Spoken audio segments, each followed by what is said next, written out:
हरे कृष्णा। मैं धीर परीक आज के वीडियो में आप सभी का हार्दिक स्वागत करता हूँ।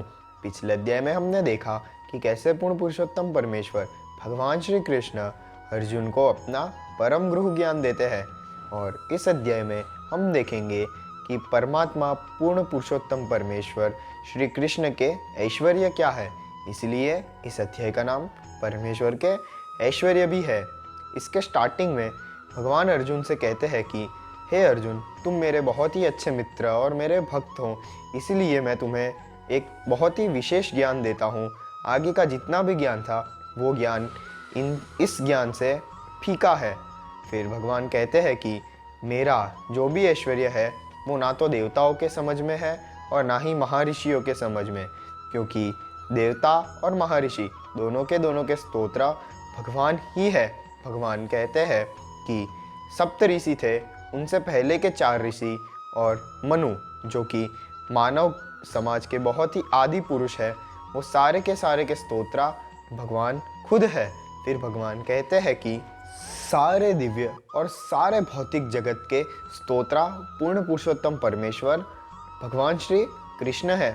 हमें भगवान की सेवा में लीन होकर हमेशा के लिए वैकुंठ लोक या कृष्ण लोक जाने का प्रयास करना चाहिए।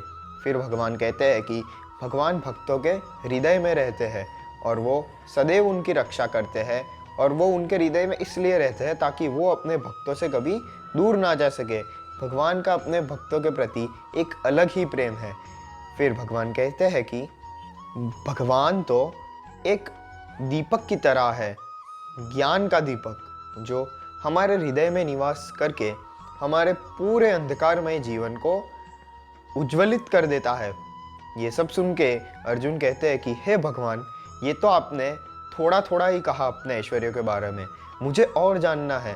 आपके बारे में मैं जितना जानता हूँ उतना कम है, इसीलिए हे भगवान, आप मुझे अपने दिव्य और भौतिक दोनों के ऐश्वर्य के बारे में मुझे और ज्ञान दीजिए। तो भगवान अर्जुन को कहते हैं कि देखो अर्जुन, मेरा ऐश्वर्य तो अनंत है, पर फिर भी मैं तुम्हें थोड़ा बहुत आइडिया दे देता हूँ कि मेरा ऐश्वर्य एग्जैक्टली है कैसा।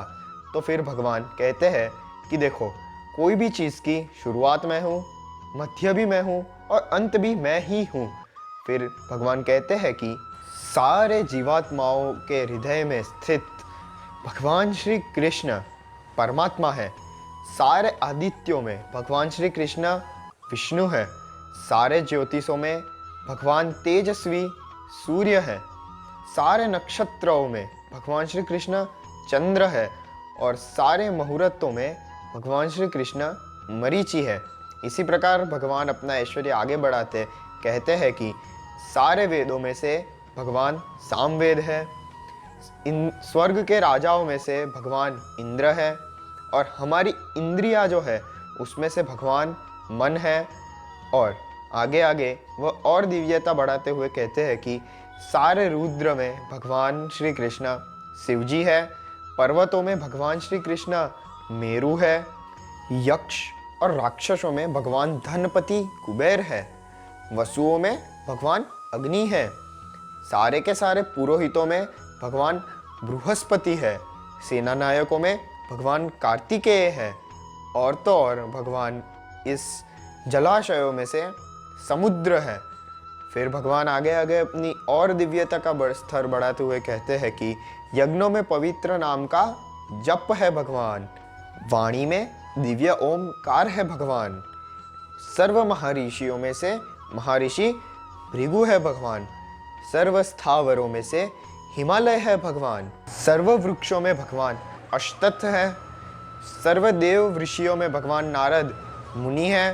गंधर्वों में भगवान चित्ररथ है, और सिद्धि पुरुषों में भगवान कपिल मुनि है। फिर भगवान कहते हैं कि वो ही सर्व मनुष्य के राजा है। भगवान प्रेम के देव कामदेव भी है। भगवान सबसे डिस्ट्रक्टिव वेपन वज्र भी है। सर्पों में भगवान वासुकी है, और बहुत सारे हेड वाले सर्प जो होते हैं उनमें से भगवान अनंत शेषनाग भी है। फिर भगवान आगे आगे कहते हैं कि भगवान नियम का परिवर्तन करने वाले मृत्यु के देव यमराज भी है। अगर हम असुरों में बात करें तो भगवान प्रहलाद महाराज है, और जब दमन करने की बात आए तो भगवान ही काल भी है। नदियों में से भगवान गंगा नदी है, पशुओं में से भगवान सिंह है, पक्षियों में से भगवान गरुड़ है। भगवान कहते हैं कि सारे अक्षरों में से, अल्फ़ाबेट्स और वोवेल में से जो अकार जो होता है, अ वाला कार, वो है भगवान। सारी स्त्रियों की जो बेस्ट क्वालिटीज़ होती है, जैसे क्षमा, लक्ष्मी, स्मृति, बुद्धि, वो सारी क्वालिटीज़ भगवान है। इसीलिए हमें स्त्रियों का आदर करना चाहिए। फिर भगवान कहते हैं कि अगर शस्त्रधारी हो तो भगवान राम है, वृषिण वंश में से भगवान वासुदेव है, और पांडवों में से भगवान अर्जुन है। फिर भगवान कहते हैं कि जो छल कपट करता है उसका धृत है भगवान, जो तेजस्वी है उसका तेज है भगवान, जो बलशाली है उसका बल है भगवान। भगवान ही विजय है और भगवान ही स्मृति भी है।